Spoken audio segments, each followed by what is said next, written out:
Yemen दुनिया के सबसे गरीब मुल्कों में से एक है। 2014 में हुती विद्रोहियों के एक समूह ने यहां की राजधानी सना पर कब्जा करने की मुहिम छेड़ दी थी, जिसके बाद से ये मुल्क गृहयुद्ध की चपेट में है। बीते सालों में गृह युद्ध के कारण इस देश में बड़े पैमाने पर तबाही हुई है। सऊदी अरब की अगुवाई में हुती विद्रोहियों के खिलाफ लंबे वक्त तक अभियान चलाया गया, जिसने यहां तबाही और बढ़ा दी। नतीजा ये हुआ कि यहां गरीबी भी बढ़ गई। लेकिन इसके बावजूद बीते साल नवंबर से हुती विद्रोही लाल सागर से होकर सामान ले जा रहे जहाज़ों पर हमले कर रहे हैं। उनके हमलों ने इस रास्ते से होने वाले व्यापार को प्रभावित किया है। अब कई और मुल्कों की मदद लेकर अमेरिका और ब्रिटेन की सेना ने हुती विद्रोहियों के ठिकानों पर हमले शुरू कर दिए हैं। वहीं हुती विद्रोहियों ने चेतावनी दी है कि अमेरिका और ब्रिटेन का ये सोचना गलत है कि उनके हमलों से डर कर यमन, फिलिस्तीन और गजा का समर्थन करना छोड़ देगा। हुती विद्रोहियों का कहना है कि वो लाल सागर में हमास के समर्थन में हमले कर रहे हैं और वो उन जहाज़ों को निशाना बना रहे हैं जो इसराइल के हैं या फिर कब्जे वाले फिलिस्तीन की तरफ जा रहे हैं। लेकिन इन हमलों के साथ इसराइल गजा संघर्ष के अब और अधिक बड़े पैमाने पर फैलने की आशंका जताई जा रही है। वैश्विक अर्थव्यवस्था पर भी इसका गंभीर असर पड़ सकता है। यमन दो तरफ से दो मुल्कों से घिरा है, जबकि बाकी दो तरफ इसकी सीमा समुद्र से सटी हुई है। इसकी उत्तरी सीमा सऊदी अरब से सटी है, जबकि पूर्वी सीमा ओमान से जुड़ी है। दक्षिण में इस मुल्क की सीमा अदन की खाड़ी से सटी है, जबकि पश्चिम में लाल सागर से।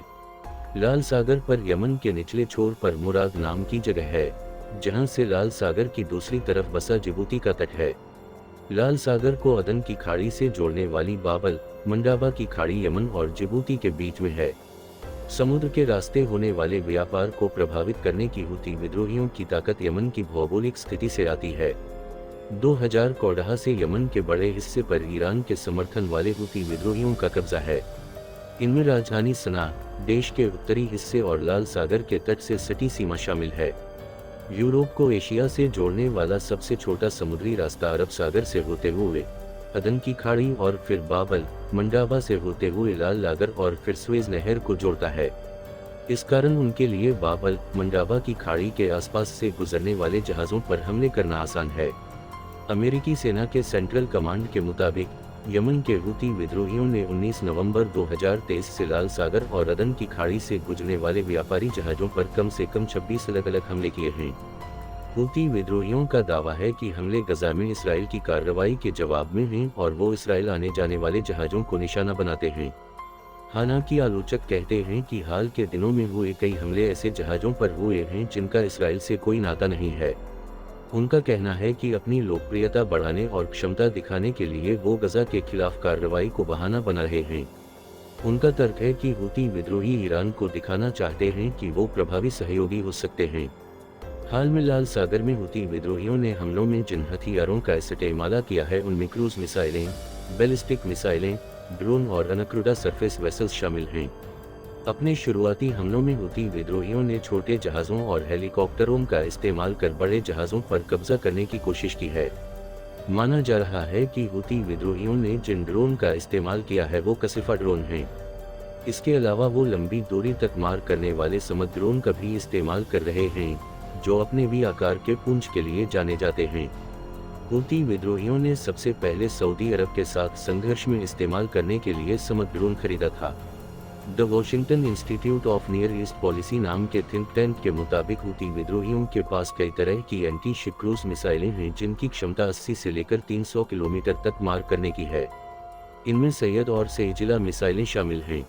इंस्टीट्यूट के मुताबिक इस हुती के पास एंटी शिप बैलिस्टिक मिसाइलें भी हैं जो 300 किलोमीटर की दूरी तक किसी भी ठिकाने को निशाना बना सकती हैं। इंस्टीट्यूट के मुताबिक ये मिसाइलें सतह से काफी ऊपर उड़ती हैं और तेजी से मार करती हैं, इसलिए इनका पता लगा पाना मुश्किल है। लेकिन इन्हें काम करने के लिए ड्रोन, जहाज़ों और दूसरे सहयोगियों से मिलने वाली खुफिया जानकारी की ज़रूरत होती है और निशाना साधने के लिए इस जानकारी सटीक होना ज़रूरी है।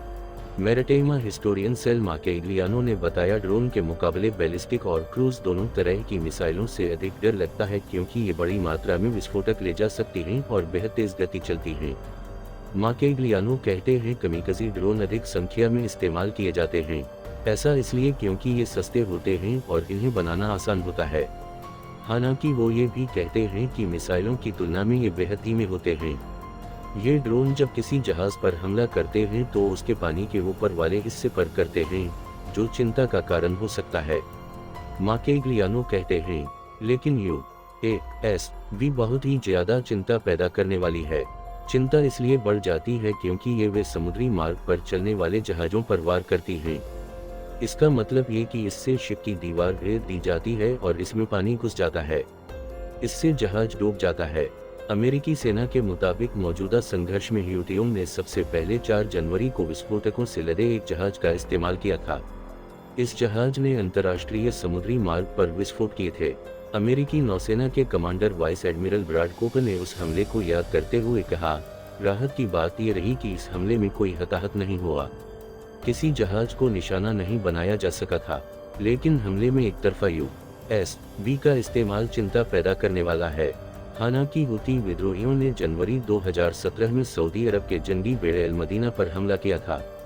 इसके बाद मार्च 2020 में अदन की ओर जा रहे एक ऑयल टैंकर पर हमला किया गया था।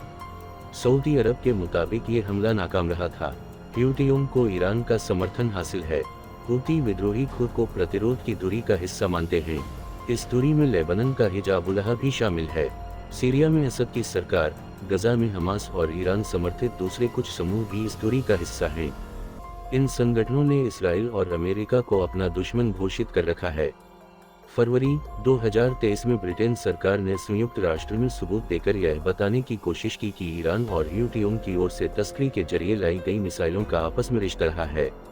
इन मिसाइलों को सऊदी अरब और संयुक्त अरब अमीरात पर हमले के लिए इस्तेमाल किया जाना था।